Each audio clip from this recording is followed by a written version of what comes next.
Hello friends, after having gone through the general block diagram of watermarking and seen the classification of watermarking, let's go through some of the techniques of watermarking. So we begin with spatial domain watermarking, and in that we shall discuss substitution watermarking. So before that, what is spatial domain watermarking? Now spatial domain watermarking is basically modifying the pixel values. So we modify the pixel values in the spatial domain of the image, right? So we have an image and the pixel values are directly modified. Now of course there are a few disadvantages. When you try to modify the pixel values of the image directly in spatial domain, what are the disadvantages? They are not robust. Most of the image processing applications and operations, so they are not robust against all the image processing operations, as the embedded watermark is not distributed among the entire image, and the watermark can get distorted and can even get destroyed. But the advantage is spatial domain watermarking is very convenient and is easy and is imperceptible in most of the cases.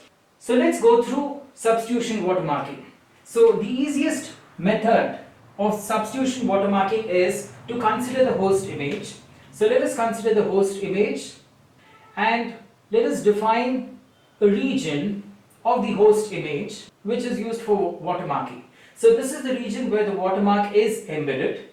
We consider the watermark. So what is done? Watermark is actually converted into stream of bits. Say I have 1, 0, 1 and so on. And I consider the pixel values of the host image. So let us consider the pixel values, the first 3 pixel values. So let this be 50, 50 and 48 and so on. So these are all the pixel values. So what is done in substitution watermarking? If I have a 1, so after converting the watermark into a bit stream, these bits are actually embedded in the LSB position of the pixels. So 1 is actually embedded in the LSB position of this pixel 50, so I get 51, and 0 is embedded in the LSB of 50, so I get 50 itself, and bit 1 is embedded in 48 pixel which contains 48, so I get 49 and so on. So I have 51, 50, 49, and these pixel values are again placed in their respective positions, and this becomes the watermarked image.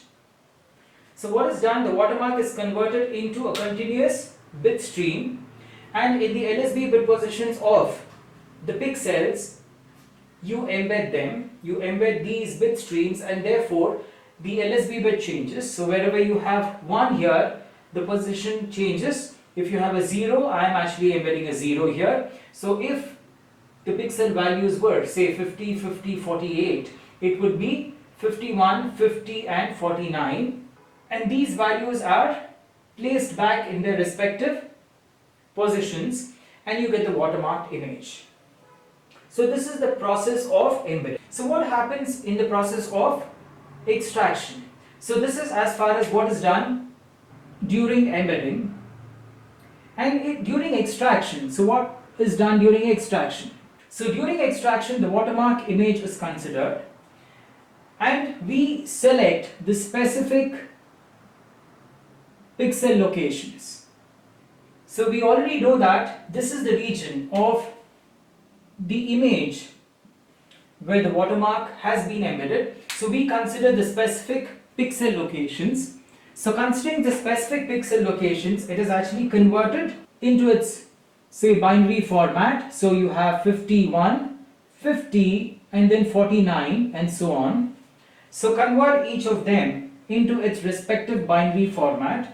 So 51 is 110011, 50 is 110010, and 49 is 110001. So once we get the binary representation, what is done is we have to select the LSBs. So select the LSB here, which is 1, the next LSB is 0, the next LSB is 1, and then convert all of them back to get the watermark. So this is what is done. So this is the process of extraction. So each pixel value is converted into its binary format, and finally the watermark is collected from the bit where the watermark is embedded. Right? So finally we get the final watermark from the LSB bits. So this is the process of extraction. Now the question is, why do we have to embed the watermark bits in the LSB bit position? So now the question is, what happens if these bits, the watermark bits, are not embedded in the LSB position, but they are actually embedded in, say, bit 3 or bit 4 and so on. So let's consider 8 bits. So for a grayscale image, each pixel is represented by 8 bits. So you have bit 0, 1, 2, 3, 4, 5, 6 and 7. So now what happens if the bit is actually embedded in the LSB? If the bit is actually embedded in the LSB, the watermark image and the original host image will almost be the same. So the watermark will remain imperceptible. So we will not be able to identify that there is a watermark present. But if the watermark is actually embedded, say, in the third bit, bit 3, this is 0, bit 0, 1, 2, 3, or bit 5 or bit 7, which happens to be the MSB. So you can observe that in bit 3 itself you will be able to make out that there has been a watermark, or there is a watermark present, but whereas in bit 5 and bit 7, especially in bit 7, the watermark is very evident, right? So it no longer remains imperceptible.